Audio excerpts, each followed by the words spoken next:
Welcome to Revenge of the Nerds. This is a podcast about the stories that could have led to your favorite movies, TV shows, and so much more. I'm Bradley Pvotn, and this is Brian S. Dennis, where the S stands for You're Welcome. We will be your guides on this quest to level up your awesomeness. That rhymes, actually. We will nerd out, we will get sidetracked, and we will have a great time. So, first thing I want to talk about is just a little bit of updates. I do have a new episode of The Fandemic coming out, and I do want to get your initial response because you people in the future will hear the intro to this right away. However, I just showed Brian this just a few minutes ago. Brian, what are your thoughts there? Well, my thoughts is I think we have a great new intro done by an fabulous fire brand new MC by the name of Leia, MC Zana.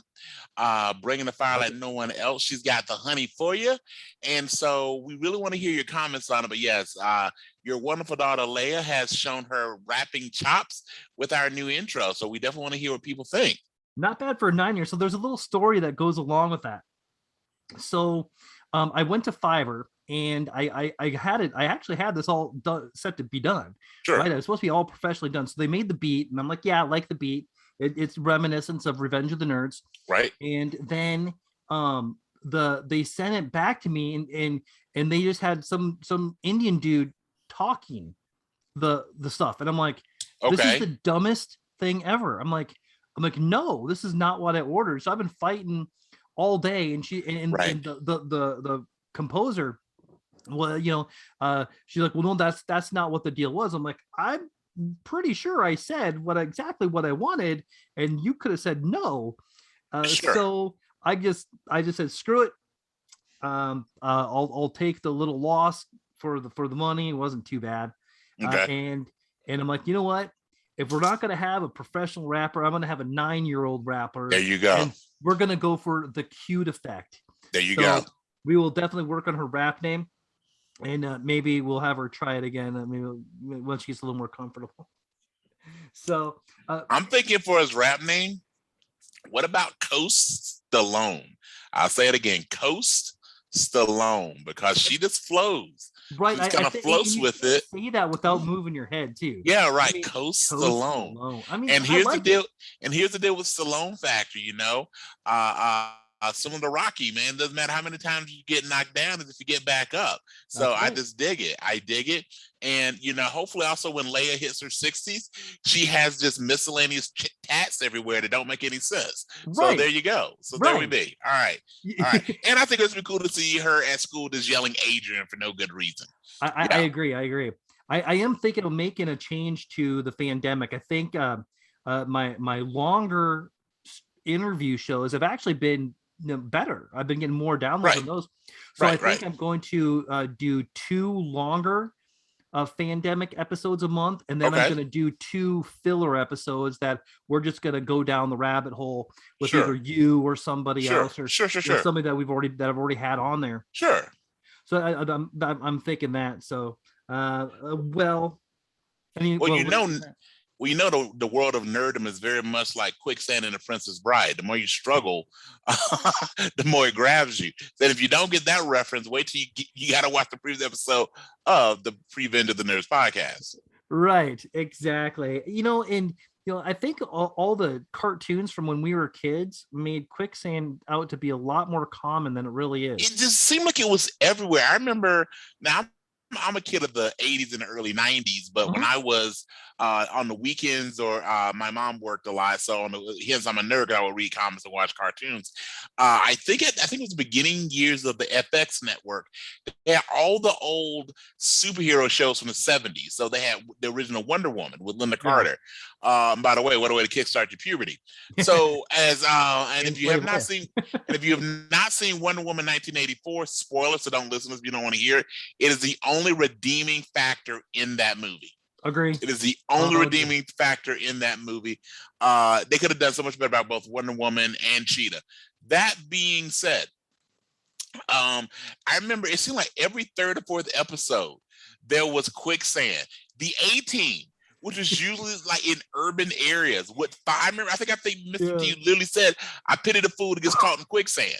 Like it was just all these like quicksand was it was obviously a great plot device for the 70s and early 80s. But then when I grew up and I've yet to run into it, I'm a little disappointed. Right. I just wanted it to be like a news story that I don't want anyone to get injured over it, but Yeah. it's when these teenagers were walking along and they find, a big pit of quicksand, and they get rescued from it, or they only lose like a shoe, Yeah. so everyone can go find it. But yeah, so for all you folks that if any of the producers are listening to the podcast, for those of you that tricked us into thinking that quicksand was going to be everywhere, you go in the same vein as those folks that said you have a permanent record. So I've always been able to get a job, so trust whatever's on my permanent record, no one's reading. I All think right, we need so to yeah. make some like caution quicksand ahead signs and just put them random places. Quicksand ahead. That, and did you notice, like, especially again in the 70s, so I saw this stuff in like Rerun the Syndication, but also there was a lot more car jumps. Right. Like you could just be driving along and there'd be this really cool incline, like on the freeway, Yeah. or there'd be like a log in the middle of like the backwoods. Like I grew up as a big fan of the Dukes of Hazzard. Now let's pause for the irony of that.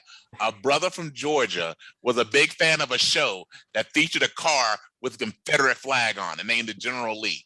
That's a thing, ladies and gentlemen. Okay. I wasn't old enough to get triggered, I guess. But anyway, right. So in that show, no matter where they were, there was always a place to jump. Same thing with like Chips, BJ and the Bear, all those shows, they always found a way to like get over this ravine or just pit out of nowhere. Right. So I want more quicksands and I want more car jumps. Knight I Rider, agree. I also do a car jump. That was found a place to work in a car jump. That's my favorite part about Bill and Ted's Excellent Adventure, when they're like, well, we could just go into the time machine and set the stuff up. And then the stuff just appears. Yes. I love it. I love it. Last thing that I know we need to do to our podcast, but I just had this thought with me mentioning KITT or Knight Industries 2000. And now that we live in 2021, so we're a little past that. Right. So for all the apps that talk to us, right?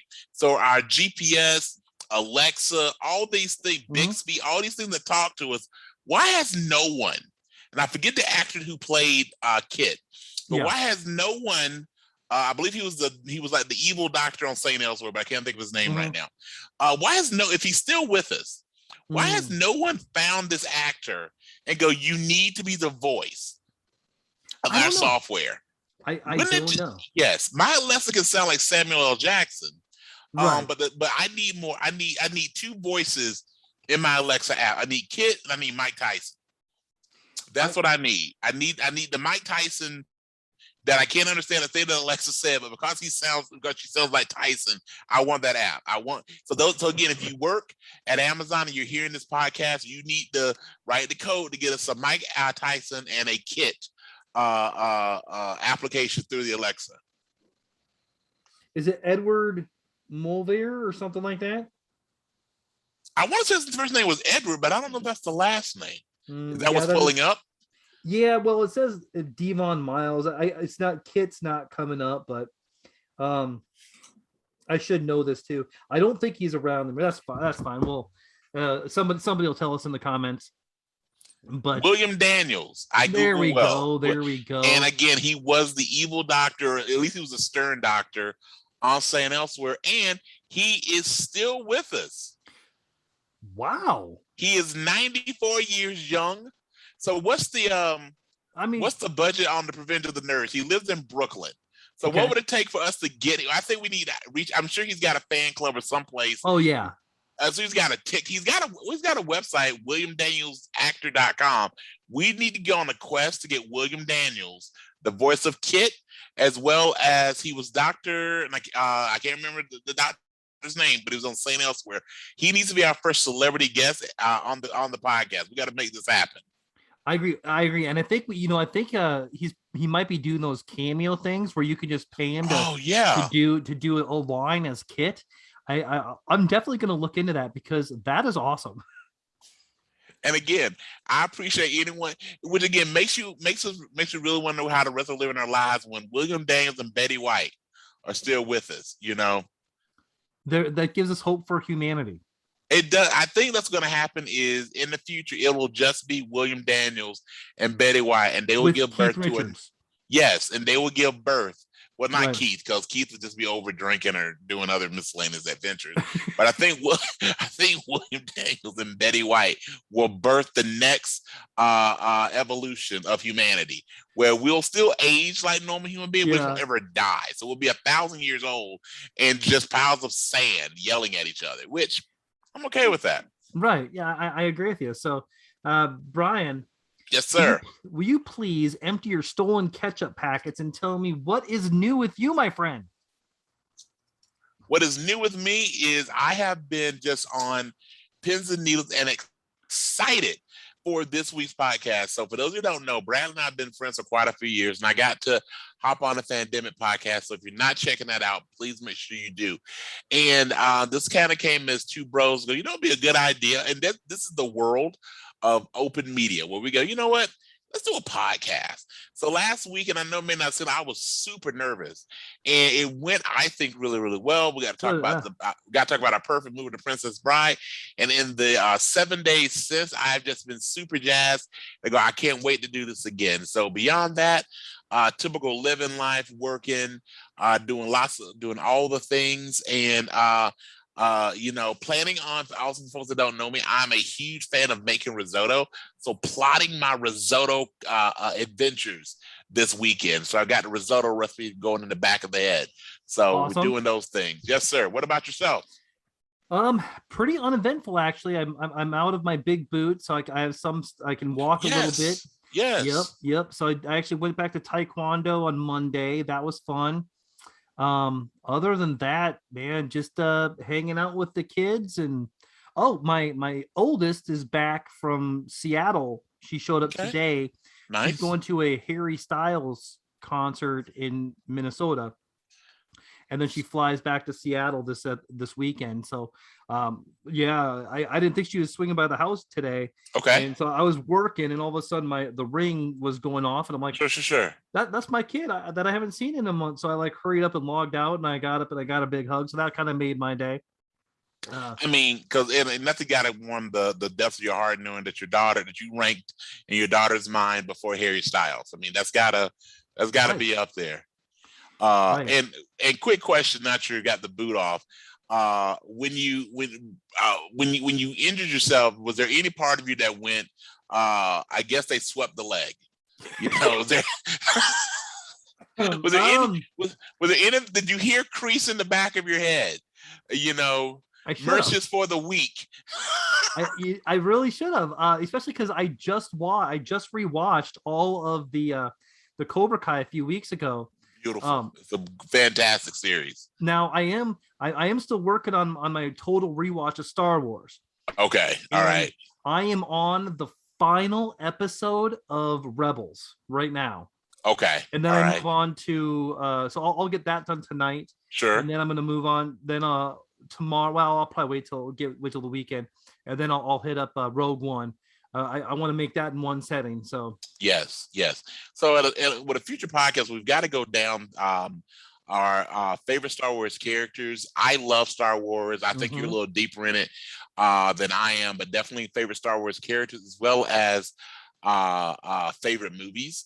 Rogue One was a pleasant surprise, and I think it'll be very interesting to talk about the movies that surprised us the most for being good and the movies that disappoint us most about how bad they were. So for me, that would be an interesting podcast. Yeah.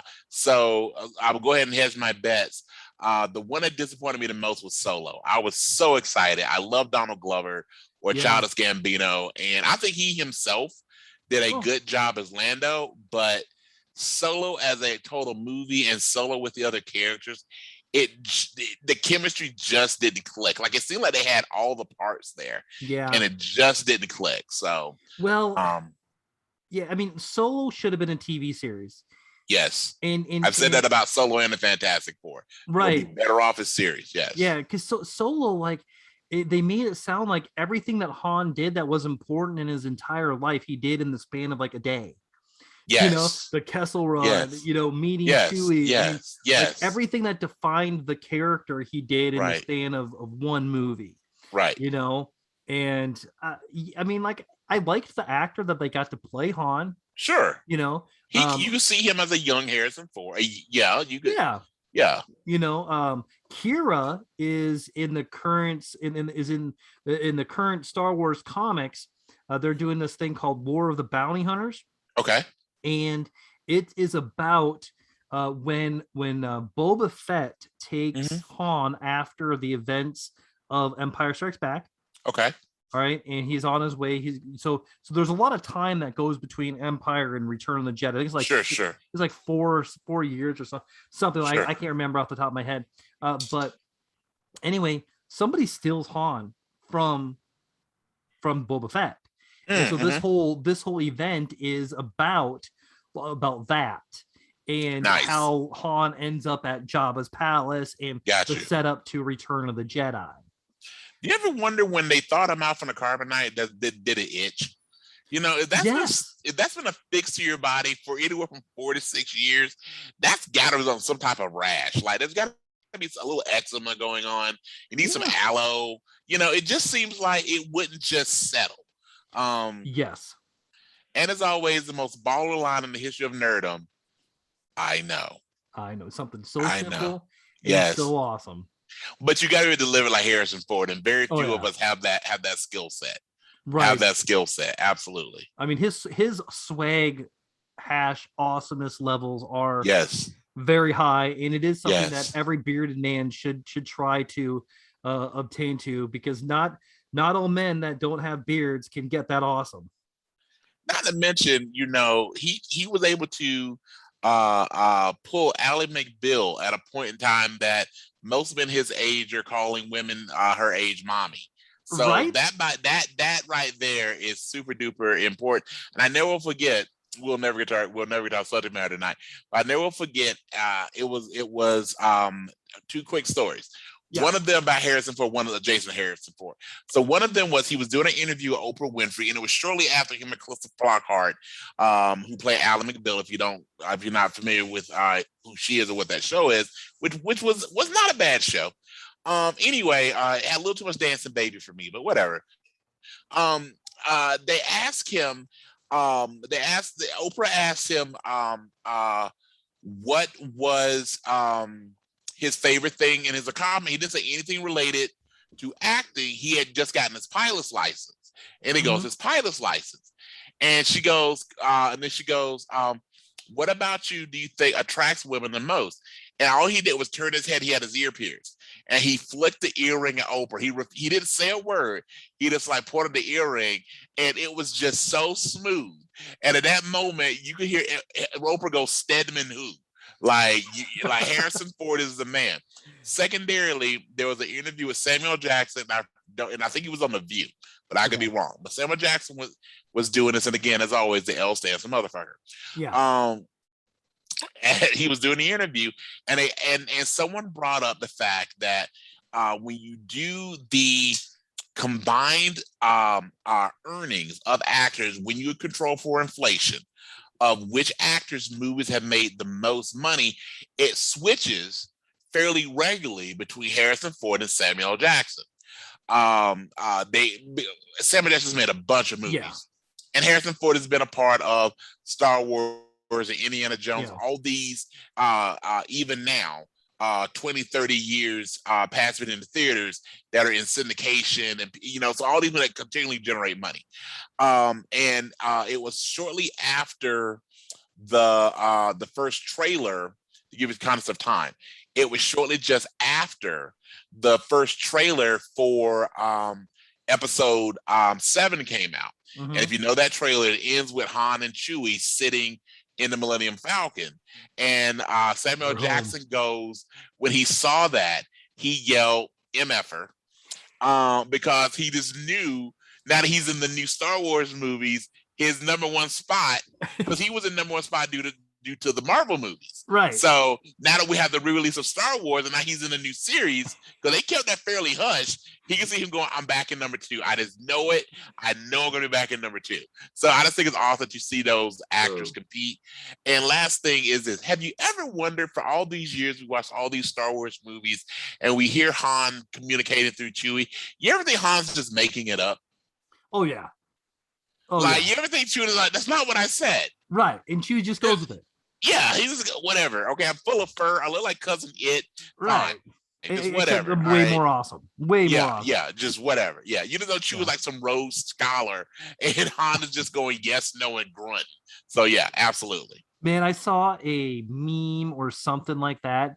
It was a hairless Wookiee, and it was oh my gosh, it just makes you laugh. Look, if you get a chance, look up hairless Wookiee. I definitely will, and you'll get a good laugh out of it. Yeah. All I can think of is Bull from the old show Night Court, Richard Moll. Oh yeah, that's all I can see is like this, 6'9" bald. You just know the Wookiee, kind of like someone showed me a photo of Paul Rudd. That's who it is. Paul, and I really enjoy Paul Rudd. Yeah. But if you ever see pictures of Paul Rudd can grow almost not your level of beard, but pretty close. So there's photos of when Paul Rudd has a full, like, badass beard, and the vibe he gives off is completely different than comedic, this is 40s Paul Rudd. And women, they've actually, I think they've had a few of them on YouTube and then some on TikTok, where they show women Paul Rudd as he normally is clean shaven, Ant-Man Paul Rudd, and they go, oh, he's cute, he's funny. Then they show Paul Rudd with the full beard, and you're gonna see like, oh wow, like, so the beard makes the person. So all I can say is, you just know the Wookiees just have got to be like the super dorks. Yeah. Minus hair. So again, I will definitely look up hairless Wookiee after tonight's podcast. He does look really good with a beard, man. I look just at him. Yeah. And I hate to say it, he pulls off mustache. Yes. Few men can pull off a good mustache. Yes. I will say he's in there. And so is the one man that can pull off mustache beyond all is Kurt Russell. Yes. Yeah. Well, you know what? Once you sire Star-Lord, it's all uphill from there. Oh yeah, he's a celestial planet. So. Yes. But you got to wonder if he ever really made it out of Little China, and what happened with that beast on the back of his pickup. Oh, we will be doing a Big Trouble in Little China episode, and probably sooner than later. Yes. We'll talk about next week's episode. Sure. We got 2 more to do before we're gonna release the Kraken. So sure. Awesome. Right. Well, let's go ahead and get into the topic of the week. Absolutely. But today, go ahead. Well, it's rock, paper, scissors. Today we're going to take 2 Disney properties. And we are going to talk about them. We're going to go over them. Brian's going to kind of introduce the 2 that we're going to kind of dig in a little bit. And the picture will be a lot clearer very shortly. Brian, tell us about Moana and tell us about Lilo and Stitch. Absolutely. So first off, last week, thank you so much for those of you that will and have listened to last week's podcast. We talked about a perfect movie known as The Princess Bride. So we thought we'd update, coming with a couple of them that are a little more current, one more recent than the other, and discuss again the general premise of Revenge of the Nerds beyond our tangents is the idea that we take a well-known popular idea, comic, movie, series, and twist it a little bit. So that's what we're going to do today. We're going to kind of do a mashup. So we're going to take 2, again, Disney properties, Lilo and Stitch and Moana, and mash them up a little bit. So let's start off with the premise of Lilo and Stitch. So Lilo and Stitch, which came out back in the early 2000s, if I remember correctly, features 2 characters, Lilo and Stitch. So Stitch is actually the result of now remember, this is a kids movie. He is the result of a genetic experiment, and his experiment 626, created by Dr. Jumba. 626 is actually meant to be like the ultimate anarchist. He will destroy societies. He's full of anger and venom. The only issue is that he cannot swim. The other thing with it is that Stitch is about 3 feet tall, full of fur, and it's one of the cutest things you ever will see. Which all evil things come in cute packages. If you doubt me, become a parent. All right. So with that being said, and by the way, real quick, if you ever have a cat, name your cat Xana, never Honey. All right. We may expound on that one day when we have time. Anyway, so the premise of the movie is Lilo escapes captivity because he's going to be destroyed. He steals a spaceship, and as he's flying, his ship gets damaged, and because Lilo can't float, because Stitch cannot float, Stitch cannot swim. As he's heading towards Earth, and he's headed towards the Pacific Ocean, he's going to land in water, and the pilot's going to take his care of it. He's going to drown and die a horrible death. Again, this is a kids movie. But of course, as he's getting close to it, there's a very small island off the coast of Hawaii that he actually crash lands into. And through the machinations of the plot, he meets a little girl named Lilo, who, of course, as all great Disney movies are, her mother is dead. Her father is dead. She's an orphan being raised by a sister. And of course, because it's a kids movie, hilarity ensues, including Ving Rhames playing a character named Bubbles. All right. So that's Lilo and Stitch. So Moana, which is a much more recent film, again, Disney picture, also taking place in the islands, starring Pacific Islanders, is the story of Moana, who is an island girl who is a princess, who we learn through Moana that if you wear a dress and have an animal sidekick, that makes you a princess. Agreed. No stereotypical gender roles there. Again, this is Disney, right? Right. Very inclusive. Okay. So with Moana is pegged to be the new chief of her island called Motunui.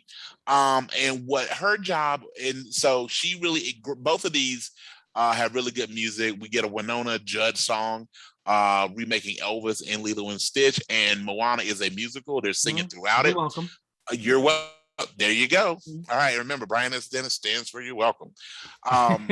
So with Moana, instead of her she does not want to stay on the island. She's drawn to the ocean. In fact, the ocean plays a character, this living wave that gives her the heart of Tafiti, which is an island. And what happens is, and this is the central part of the film. There's a character named Maui, who is voiced by Dwayne Johnson. Some of you may know him as The Rock, professional wrestler, TV host. He is Too Fast, he's Too Furious, that guy. Okay. He plays a demigod of Earth and Sea who steals the heart of Tafiti, which is the mother island. And as part of him doing this, he is thrown out of the sea. He loses his magic fish hook, what makes him change shape. And Moana's job is to find him, to find the heart of the ocean, to return it to Tafiti. So basically, the world is back in balance. Because at this point, fish are dying, coconuts are dying, her people have no food, her people are really struggling. So her job is to save the world by finding Maui, finding the heart of Tafiti, and returning the heart from whence it came. With that, really quick aside before we get to actual how we're going to put a spin on this is this. Dwayne Johnson, who plays Maui, who sings several songs, that's a very good singer, has a young daughter, and I forget her name. But it's mostly, and again, if you've never seen either of these movies, check them out. They're both really good. I like Moana a little better than Lilo and Stitch, but it is fantastic. Stitch as a character is just priceless. Yeah. If you've ever been around a little girl, Moana is a really good. Lilo is a really good representation of like a 10-year-old little girl. Yes. But with Dwayne Johnson playing Maui and doing so many songs, his youngest daughter, is a huge fan of Moana. And there's multiple social media posts on Facebook, Twitter, TikTok, where he's trying to convince this little girl, and she's so young, this isn't a bit. This is authentic. Yeah. He's trying to convince her that he's Maui. And her response is, no, you're daddy, including singing the songs. You can tell it's the same voice. Yeah. Everything about that. And he'll turn the music down. It's just him singing, I am Maui. I'm your favorite character. You're dad is Maui. Forget all this wrestling stuff that Right. bought us this multi-million-dollar home. I'm the guy in the movie that could turn into a shark, right? And her response was, which is great for every little kid, basically, oh, you silly man. You're not Maui, because Maui's on television. Maui's on Disney Plus. You're daddy, and you make me grocery sandwiches. So that by itself includes the really ups the cute factor that you see how popular this movie is and how this plays out in those homes. So now here we'll go for interest of time how we're going to do our mashup. So with Lilo and Stitch, the crux of the story starts off when Stitch escapes his alien stronghold and his ship crashes in the island in the Pacific Ocean, which we're led to go is really close to Hawaii, and that's where the movie takes place. He meets Lilo, and that's where the plot takes from there.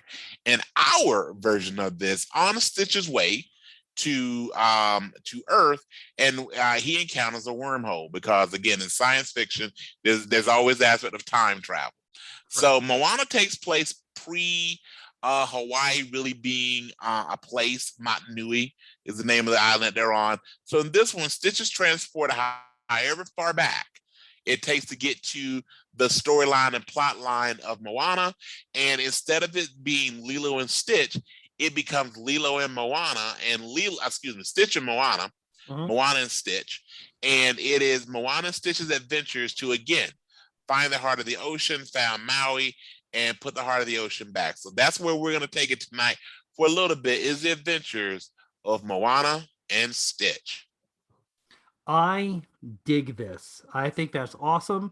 I love the Disney what if, like the Marvel is doing, you know. Sure. And I think Moana and Stitch would drive each other nuts at first, and I think that Stitch would really mess with Maui after they find Maui. Yes. And I think you would get so much great comedy out of those. Like Maui pretty much trying to kill the alien several times. Yes. You know, and then even his tattoos would be against Stitch as well. I like it. I like it. Well, one of the things that I really like about both films is both films have a really rich supporting character base. So, which is actually a fairly strong point of most Disney movies. And sometimes I think the supporting characters in Disney movies are way more interesting than the titular characters or the starring characters. So in this one, because the movie is called Moana and Stitch, we would think it really would be about Moana and Stitch, but I would think that the interactions between, number one, like you said, Stitch and Maui, but also the other characters. So in the original Moana has a pet chicken named Hey Hey. And if you've never seen the movie, before they leave the island, one of the things that comes up is Hey Hey is this chicken who, there's an old man in the island that goes, basically because the chicken has not enough intelligence to do pretty much anything that life requires, can we just cook him? And her efforts throughout the entire film to keep this chicken from dying, either from being cooked or doing little things like drowning, eating rocks, all the stuff that this chicken actually does. So I would think that Stitch would, when he lands, would just be hungry. And Stitch would attempt to eat this creature through this chicken throughout the movie. The other thing of it is this. So while in the original movie of Moana, Maui is coming along somewhat begrudgingly, primarily because he has lost his magic fish hook, so he doesn't have all of his powers, these sorts of things. But once he's reestablished with his powers, he kind of is all in. Stitch, remember, cannot swim, cannot float. So Stitch would really go in with dragging his feet and not wanting to do this. And I think you have a really cool comedic stance of Maui trying to drown this furry alien, and the ocean, who is a friend of theirs, just not letting him. In the original movie, multiple times Lilo falls off the raft. They're calling it a boat, probably overstating it. The raft that they're using, and the ocean re-puts her on it. I could see very similarly Maui pushing Stitch off the boat in the ocean, saving him, for Maui to only try and just take Stitch only trying to take out Maui. So I think again you have some really good comedic things. I think you also have a couple wink, wink, nudges to the audience with the characters that they're playing. Yeah, and especially with like Moana being a movie that's in the ocean and about Yes, discovery and things like that. yes, yes. And then Stitch, like, I don't want to be in the ocean. Like, Right, leave me the heck alone. I'm gonna right. be on land. Absolutely. One of the things I've always, again, I personally am a big fan. Again, I've shared this will come up many times in our podcast. I absolutely love professional wrestling. Maybe not as much now as I used to, but I'm a big fan of professional wrestling. The Rock is one of AEW. my it's getting there. Oh man, it we is. may have to discuss that for our deep fake nerds out there, that the world of wrestling. But one of the things that anytime that The Rock is in any, or Dwayne Johnson, I think that's what he goes about professionally now.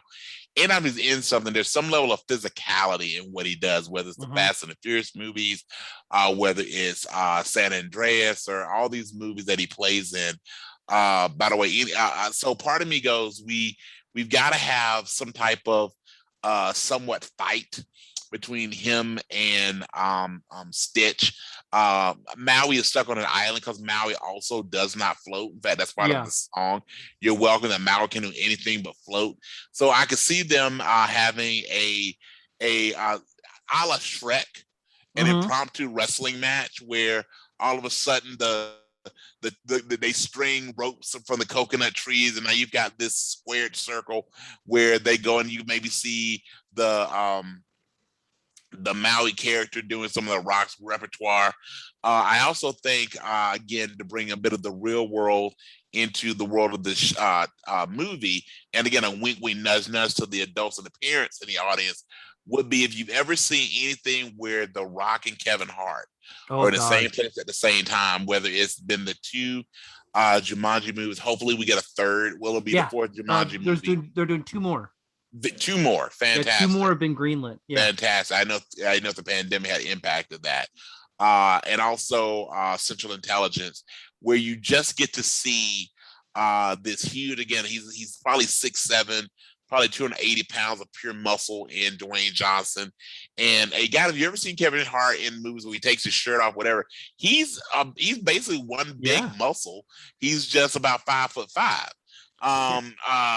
So you got The Rock, who's easily twice his size. But anyway, I can see maybe having a character that they bring in for this, or maybe Kevin Hart is Stitch. You bring like Undertaker or Stone Cold to do a voice of somebody. Like I mean, easily, maybe put Heart of the Ocean in the middle of a championship belt that one of them wears. At some point Maui goes and land a SmackDown, or Stitch funnels his inner Ric Flair, and we got a woo and a strut. So goes, you can't see me. You know what, Brad, as much as I love you, bringing a John Cena reference into our podcast may break us. I'm just saying, it may break us. I can see that. Speaking of Cena, because we're going to do our tangents, there's a movie on Amazon called Vacation Friends. Have you seen it? I have not watched it yet.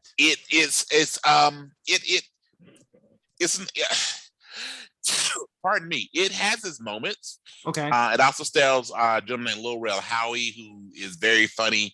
But Cena, and if you've seen, what is it, Stepdads? Yeah. The sequel where you see the interplay between Cena and Marky Mark. Cena's actually quite naturally funny. Yeah. And you see him playing this character who, in one vein, is super right wing, give me a gun, I'll shoot anything that walks. And then super liberal, like, we just want to love and be friends with everyone. And that weird mashup while he's also doing drugs on this entire movie, it's actually pretty funny.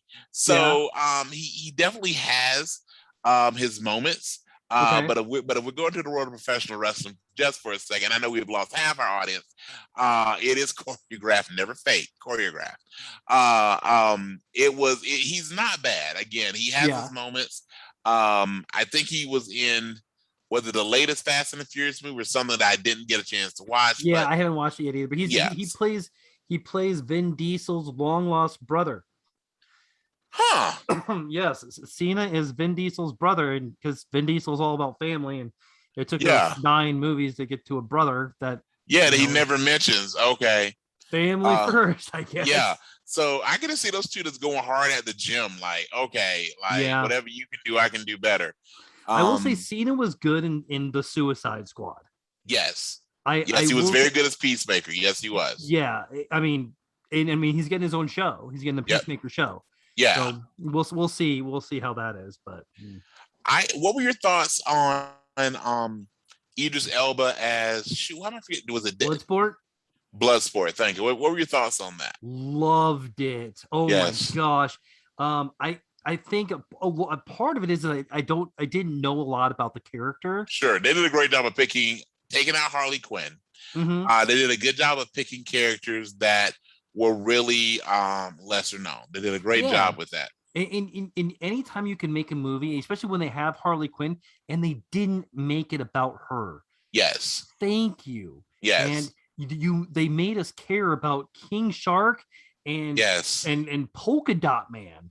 I mean, Yeah. like The how? and again, no spoilers there, but Polka Dot Man was an extremely sympathetic character that Yeah, honestly by the end of the movie, I wanted more of same. Polka Dot Man. I wanted more of Ratcatcher 2. Like you Yeah, said, it definitely made King Shark.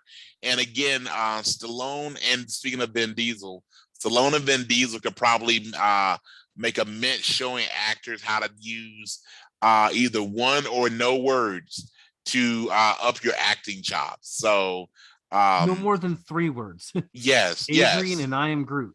Yes, I was gonna say I think Stallone is definitely more verbose as King Shark than he ever was Yeah, as Rocky Balboa. yeah, So yeah, yeah. And again, as we do our regular tangents, growing up in a primarily African American household, we hated Rocky's guts. We just did not get the love. Like Apollo. Okay, my yeah. mother literally told me at one point in time Carl Weathers should have been my real daddy, which I just felt that was some, you don't tell that to a 7-year-old. Like I'm still processing that. But with that being said, I'm assuming most people, if you cared, you've watched Rocky. Mhm. The first fight ended the way the first fight ended, which they needed to build to the second Yeah. fight. But I remember just thinking, no, there's no rematches. Absolutely not. No. And I just noticed this, and this is completely anecdotal. What most people, because I think it's because of how it's been shown on television, especially Yeah. before there are streaming services, most people conflate the ending of Rocky 2 with thinking that happened in Rocky. That is a really common mistake given how the fight in Rocky 2 ends. They actually think, a lot of people think Rocky 2 is actually Rocky. Like they miss, because with the movie called Rocky, Yeah. it doesn't matter to take around it. If you've ever Yeah. seen Rocky, Rocky loses the first fight, he wins it in Rocky 2. Lots of people think that the ending, at least in folks that I've talked to, conflate the ending of Rocky 2 with being part of the premise of Rocky. And absolutely not. In fact, Rocky would not have been nearly the movie that it is had he actually won that first fight. Agree. I don't think it would have been a franchise. No. I think if Rocky won, I think they probably would have tried. They would have made a second one, right? They probably would have made Rocky 3, Rocky 2. Yeah. Yeah. I mean, you wouldn't have got Mr. T. You wouldn't have got Dolph Lundgren. I mean, you wouldn't have got all that. You wouldn't have got Hulk Hogan playing the seminal Thunder Lips. Right? Yes. Oh my gosh. Yes. And again, one of the most moving moments of all cinema is Stallone standing at the top of a mountain, which we're told is Russia, probably was Canada, screaming Drago. Just like Drago. Yeah. Yeah. And I'm sorry, I don't care what kind of shape you're in. You're not out running a limo in the snow. It's just not happening. I just don't believe it's a thing. I would have to agree with that. Yeah, man. I mean, I Rocky 1, Rocky 2, Rocky 3, 4 and 5 were just and yes. You know, when the Rocky Balboa was good when he came back. Sure. I think I saw that he wants to do one more. Okay. But like, okay, we don't need to see Sylvester Stallone box anymore. And it would I be mean, you're awkward 70, man. given his Yeah, presence in the Creed films, which I think is a perfect arc for that correct, character. correct. Right? That's what I mean, Stallone, the real Stallone himself, has Mhm. got to be in his mid-60s. There's no way. I He's mean, 70. okay. I'm pretty sure he's 70. I'm gonna check that out right Okay. now. So But yeah, because Rocky came out in 78 or 79. It won, I think it came out in 78 and won Best Picture in 79. So he would have been mid-20s then. So yeah, so him being 70 would not shock me at all. yeah, he was born in 1946. Okay. My people didn't So have rights then. Okay, interesting. yeah. Wow. Wow. That's He's like awesome. 75 years old. Okay. And the dude, I mean, I wouldn't pick a fight with him. Mm. Nor Brigitte Nielsen. Who? Or Brigitte Nielsen. I would not. She played Drago's wife. Yes. Oh yeah. Yes. And she makes a cameo in Creed 2. Yeah, I remember Yes. that now. So she makes Dolph Lundgren a little bit of a sympathetic character. Is he still on the roids, you think? Is he still on the roids? I don't know. I think he probably gave up that. I mean, Okay. Dolph Lundgren, that dude is super, super smart. He has degrees in like poli science. I mean, he is a nuclear, like I don't know what his degrees are in, but he is one of the smartest actors out there. And another one I heard, Dave Mustaine from Megadeth, I guess is super, super intelligent. Yes, they have there's actually a fair amount of celebrities who either would or are in Mensa, and is very or this when you look at the places where they've gone to school. Conan O'Brien famously, oh gosh, I don't want to misspeak now, but he went to one of the Ivies, either Yale or Harvard, and I think it was Harvard because he wrote for their comedic magazine. You know, so you can definitely be young, smart, attractive. Again, to pull up the 90s card, both Mayim Bialik and the actors that played Winnie Cooper are both have PhDs. Mayim Bialik is in neuroscience, and I want to say, and again, Danica McClellar, that's her name, who played Winnie Cooper, came up with some really new mathematical theorem. So it's just like, oh, incredible. So there's brains and acting talent don't necessarily go not necessarily mutually exclusive at all. Did you see they're rebooting Life Goes On? I saw they're rebooting Wonder Years. Did not see. Really? The sister, I forget her name, Stephanie or something like that. Yeah. Okay. Yeah. I mean, I don't know how far I mean, Corky will have to be part of it somehow. Yes. You know, I mean, I'm sure he's still around, you know, but yeah, I saw, I'm like, you know, in some shows, when you hear they're going to reboot, you're like, sure. But you know, when I read The Life Goes On, I'm like, yeah, okay. Yeah. Speaking of shows that they've rebooted, on Disney Plus, and forgive me for not, I'm going to butcher the characters, I'm not even going to try it, but they basically have a reimagining of Doogie Howser. It is so good. It is. I've seen the first 2 episodes. I think the new episodes come out maybe Thursday, so that'll be tomorrow. Yeah. When we're recording this, it's Wednesday. But I actually watched it begrudgingly. It was there. I was looking for something to watch, and I saw it was only 2 episodes. So you know, I can binge these 2 if they stink, whatever. And it had me episode 1. And also the Turner and Hooch reboot on Disney Plus, starring Josh Peck. Yeah. Who went from the chubby kid in Drake and Josh to being like a stud. Like, and I love the fact that they bring in, because I think this part of it, because again, he lost a ton of weight, that he is that, you know, the smoothies and the working out. And I think that's something that's really important, that's a word, important to him as a person, that they've now added that to his character. And, you know, and let's think this through again. So, being stuck on an island for multiple years didn't take Tom Hanks out. Being stuck in an airport didn't take Tom Hanks out. Being on the Apollo mission where they're venting gas, let's be real, you're stuck in an enclosed space with Kevin Bacon, did not take Tom Hanks out, but dude has a heart attack. Like, yeah. I just don't want to be in the world without Tom Hanks. Like AIDS can take out Tom Hanks. We went dark there for a minute. But at least that's a way to go out. But you just can't let Forrest Gump just have an off-screen heart attack. No, they should have put him in at least for one. Give us a flashback. Yeah. Give us a flashback. So anyway, so as you can see, we start off talking about Lilo and Stitch and Moana. We've now gone to Life Goes On. And we brought it back to Disney. Hauser. I mean, we brought it back to Disney Plus. So I mean, bring it back. Yes. So, great job on the topic. I think you really did something good with Lilo and Stitch and Moana, and I think we'll keep that in there, and we'll maybe touch more on that. Again, I want to hear what you got for me. Yes. For your segment of the week. Absolutely. Our segment of the week. So again, as we are starting this new podcast, so every week, so first off, one of the reasons why you hear Brad and I go on tangents, kind of jump from this stuff, that we feel the best way to do this show would be to do it very organic. So we have very little structure and framing of this. We compare notes a little bit about, we're going to talk about a couple things during our time. But as far as where it will go, we leave that really open, and we think that makes for a better show. I feel if it was overly structured, rehearsed, it would sound canned, and I don't think you as the audience would enjoy it as much, and we as the host would not enjoy it as much.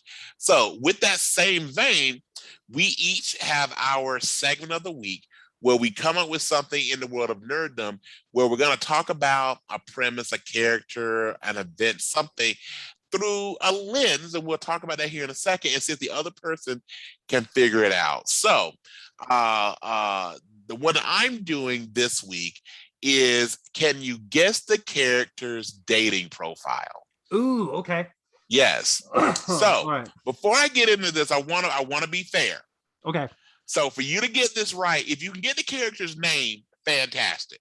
Okay. But if you can't get the character's name, if you can give enough of the description that it's clear you know who I'm talking about, including where the piece of the book, the movie, the play, the film, whatever, like give me some substance where he's at, I'll definitely give you your points. Okay. All right. So if you need me to read this a couple times, I will gladly do that. But when you're ready, sir, I am ready. Give it to me. All right. So this is this person's dating profile. I am not your average middle-aged doctor. I enjoy riding my Harley, and I love to hit the gas. Have cuffs, will travel. The only thing sharper than my wit are my tools. Beware, I'm a handful and a mouthful. Just ask Audrey. At the end of the day, it doesn't matter if you like me, because my mama loves me. Okay. Ooh, did I stump you? You want it again? Yeah, give it to me again. All right. I'll even enunciate a couple clues, see if that helps you out. Okay. Not your average middle-aged doctor. I enjoy riding my Harley, and I love to hit the gas. Have cuffs, will travel. The only thing sharper than my wit are my tools. Beware, I'm a handful and a mouthful.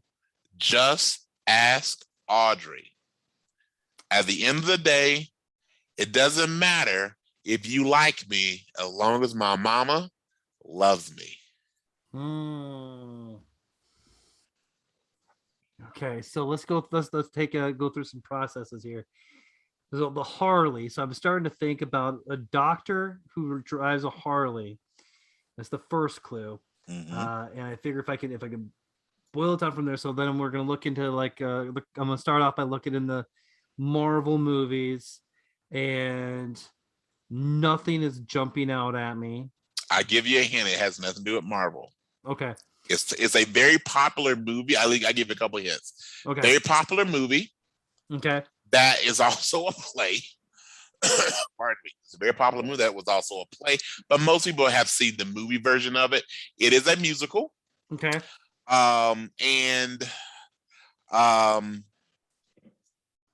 it has an incredible amount of talent. And I will give this the last thing I would give you. The biggest thing that I mentioned was the character's name, Audrey. Is it Mamma Mia? It is not. Would you like to know? Give me a second. You have all the time you want, sir. Let's see here. This is what we need to do this live. We could be getting like folks to start sitting in comments and see if anyone gets it. All right. Oh, absolutely. That will so happen. Give it to me. Okay. So the character's name is Orin Scrivello. And if you don't know who Orin Scrivello is, he is the dentist played by Steve Martin in Little Shop of Horrors. Oh my gosh. So if we go back to the dating profile, I'm a middle-aged doctor. Dentists are doctors. He likes to ride a Harley or a motorcycle. He likes to hit the gas, right? Remember, he would do the gas, have cuffs, will travel. There's a scene where he makes sure that the female character has the handcuffs. His tools are sharper than his wit, as Rick Moranis that one. Beware I'm a handful and a mouthful, just as Audrey. Audrey famously eats him, Audrey too, the Venus flytrap. And at the end of the day, it doesn't matter if you like me, as long as my mama loves me. If you know that, if you know the song where he talks about being a dentist, he keeps a shrine regarding his mom. In fact, he goes, somewhere above me, my mama loves me. So there it is. Okay, and I should have focused more on dentist. Yeah. And then because if dentist, next time I think we'll play this game, you got to give me like 5 yes or no questions. I will gladly do that. Okay. I will gladly do that. Yes or no. We'll do like 5 questions. Okay. Perfect. So mine, I am in a huge Star Wars thing right now. So okay. I'm gonna pose another kind of like alternate reality in the world of Star Wars. Sure. Okay. And so mine is what if Anakin was trained in the dark side by Palpatine after Maul was killed in episode 1? Okay. So I'll set it up a little bit. So after the end of episode 1, Maul's dead, or well, he's not dead. There's a half price sale at the mall, right? Yes. And so Obi-Wan goes to tell the Jedi Council that he's gonna train Anakin, but all Anakin knows is that he was supposed to watch Qui-Gon, and Qui-Gon is dead. So Anakin walks away, and because he doesn't know what he's doing. Absolutely. And who's there to pick him up? Yes. But a Sheev Palpatine. Yes. And he takes him somewhere, and he starts training him in secret.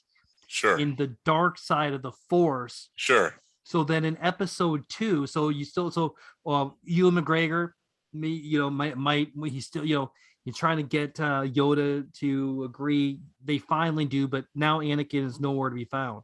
Right. And so then the whole episode 2 and 3 change. Right. And so he's Vader from much earlier of an age, and he's not all mechanical Vader at all either. Right. And he still falls in love with Padme, because I'm thinking like their layer is going to be on Naboo, because he already has that relationship with Padme. Sure. And but then he'll be more like a Vader. He'll be he'll be growing up and going doing these missions for Palpatine. Yes. And he'll go and kill Watto and do all sorts of things. So he'll grow up in the dark side. Yes. Instead of the Jedi. So all he knows is the dark side of the Force. Sure. And then he has his love for Padme. Sure. So, number one, well, thank you. That premise took my head to a few different directions. So I'm gonna bring it down to what I think is the most likely play out. So I love one of the things that you said, because it lets me play with this a little bit, is that he loves Padme. Fine. Yeah. I think the biggest shift will be that Padme does not love him. So I think what we get is the idea that you have and I think it's already where Lucas took the character, but one of my complaints with not hating Chris, I think he had a material that was written. One of my complaints with the presentation of young Anakin is they made him far too non-committal one way or the other. I wanted Anakin to either be someone that was really on the side of the Jedi, the side of light and he just because he authentically falls in love with someone and he has to choose his commitment to the Force / really his commitment to the Jedi Order. And I think that was where I really could have played with some of that morality of the character of the Jedi Order is not the Force. And many times they put themselves in that position where he could have that moment, especially if it was with Yoda. The Jedi are not the Force, right? The Jedi serve the Force doesn't serve the Jedi. And I think that would have been a great moment where he goes, I can be authentic to the Force while having these things, right? You created this monk order, but there's nothing we're taught that the Force lives in all of us. Yeah. So all these people that are falling in love and having children and families, the Force is there, right? Yeah. And we see it that, the Sith have connection to the Force, right? So all these things. All right. So to play with your premise a little bit, he goes dark side much soon. He goes dark side as a child. He still has his love for Padme. I think now what you see is this earlier on, this obsessive love. And especially now that he's gone, right? He's gone for years and they have absolutely no contact. When he comes back as Hayden Christensen, let's say late teens, early 20s, where it's believable that his actor plays this person. He approaches Padme. He's gone on these missions. He's known as Darth Vader, but they know that Anakin Skywalker is Darth Vader. There is no mystery here. Actually, you know what? Yes. Maybe he wears a mask as Darth Vader. He could wear the Vader mask earlier. Right. Yeah. And similar. So he's almost like similar to Anakin and Darth Vader. Yeah, similar to that. No one knew Kylo Ren other than his parents was Ben Solo. But again, at the same time, if I'd have been Han, I'd have been telling everybody, look, that's my kid. You know, I tried my best. This is no mystery. So you got to wonder about that authenticity. But still, even if she doesn't know that he's done these things, he's going to come back. He was already broken. Is he going to come back a much more broken person? And she will not be able to fall for him as she did in the original storyline. So what happens is he kidnaps her and he keeps her prisoner. And this will be one of the times I would want a rated R Star Wars movie. If you're going to do this, let's do it. And where he takes liberties with her, she fights back. Maybe even see her have some level. Because we always assume that the strength of connection to the Force came from the father's line. Maybe there's something on the maternal side as well. Maybe that begins to, and this is where you could really play with the idea of Luke and Leia, and especially with Luke as being, the chosen one and this powerful Jedi, is that even as an embryo, the Force is so strong in him. It comes through the mom, right? She's carrying two twins that have a strong connection to the Force, and having these two twins inside of her, she can do. That's how she frees herself, right? You see her she mind tricks a guard. She steals a lightsaber. She makes her way and escapes. So I think saves her. Yes. So you could definitely play with that. I think at that point, Obi-Wan dies much sooner. Again, to keep this going. In fact, this would be one of those times that he decimates like a rescue team. Like it's Obi-Wan, it's Mace. You send these really this second tier, really only pardon me, only beneath or under Yoda with connection to the Force, and he decimates them. Like they're winning. They're taking care of guards, but that hate he has for seeing Padme getting on a ship just drives him so insane. And you see the dark side come out in full glory, for lack of another term. He decimates these high-level Jedi, not in time to stop her. But you see him standing there with these masters at his feet, dead or begging for mercy. And he saves Obi-Wan for last. And you see Obi-Wan basically him going, tell him where she's going. He refuses. And you get, and again, I think of it from maybe a visual standpoint. You see the saber above Vader's head. And you see Vader, you see Obi-Wan going, Anakin, no.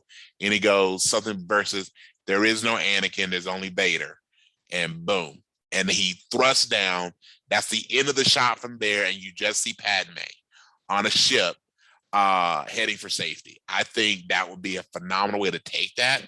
I think you would have a great reimagining of that storyline. And now we have the entire quest is because she's pregnant. Yeah. About finding his twins. So now you have Luke and Leia maybe raised together because there's safety and staying together, or if they are separated, they at least know each other exists. I think you then have a less ideal Leia. I think you have a Luke who is fighting the ghost of his father, and every time he has a moment of anger, I think you could play with is Luke. In fact, you could even play it that way, where Leia looks at, and I know I'm running a little long on this, but you can even play it again with the twins. Yeah. Leia really feeling, Leia having a close relationship with her mom. They're gonna look alike. And again, traumas. So you can play the idea of trauma. So every time Leia looks at Luke, she sees what or who Anakin could have been. And at the same vein, she sees fearfully who Luke may become. So that breaks their connection. So she doubles down on her connection with Leia. So she's really connected to her. Luke struggles to connect with his mom. His father's gone.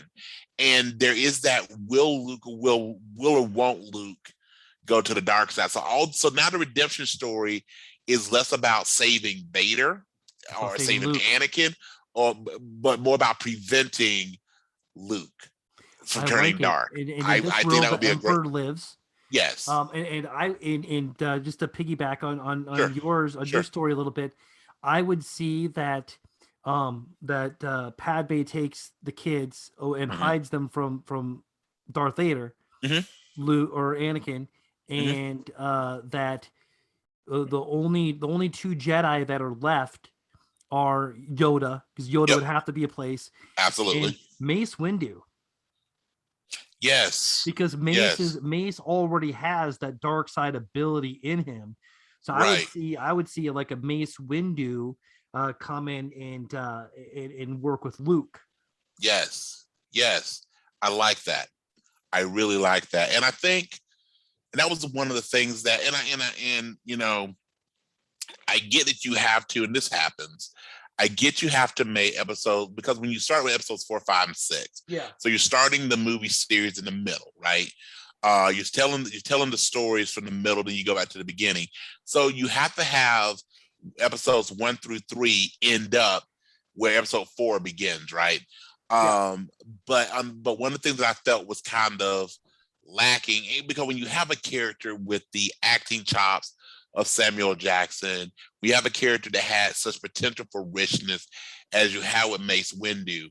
I would have loved to have seen that story end more, or continue more with him as an elder statesman of the Jedi Order versus, he's the first kill that really turns Anakin to Vader. It's still a very pivotal role, but I think it would have been just great. And maybe I just wanted more screen time for Samuel Jackson, but I'm okay with that too. By the way, you can find the memes of Samuel Jackson with the shaft. No, I'm sorry, with the jewels from Pulp Fiction, hair and mutton chops, dressed as Mace Windu, which I think just makes me giggle. But I think you could really enhance some of the Mace Windu character there, where he's the true face of the Jedi Order, because Yoda's in hiding. So and then eventually when Mace comes to his sticky end, because it will have to end that way, that's what triggers Yoda to this, I really got to deal with it with his MFer, where it really is now becomes less of grandpa trying to redeem his grandson, which is kind of what that relationship was in the original version of this. To you're the ultimate threat to what I believe in, and then we will give no quarter. And I think that shifts it greatly there. Nice. I dig it. Anything more you want to say about that? Again, any more Samuel Jackson, it works well for me. And I just think we need to get a hold of George Lucas and go, you need to get an Elseworlds thing going, and you need to buy these ideas from us, man. I think we're making a mint. We're giving this away for free. We got to do a disclaimer. That's right. We got to do a disclaimer that the ideas belong to the ideas in this podcast belong to the creators and them alone. So yes, no, that was fun. Awesome. Yeah, I don't even know where I came up with that, where I was thinking about that, but man, doing my deep dive into Star Wars, it's been kind of nice. So, Brian, you have any special thanks, or you want to give any shout outs, or want to tell the fan, or want to tell the world where they can find you? I can be found pretty much all around Des Moines. So, again, I do a lot of different things in my day job. So this is my fun nerddom. I have a Facebook page, Brian Stephen Dennis on Facebook. Feel free to be a friend. And I do what you hear me doing. This is what I do on Facebook, which is I post memes, I ask silly questions. I usually point out the benefit of being a fat person. Like today, I pointed out fat people are hard to kidnap, as they really, really are. And I love finding Winnie the Pooh and just talking about all the foul. I just feel that Winnie the Pooh is someone that's hiding a lot of anger.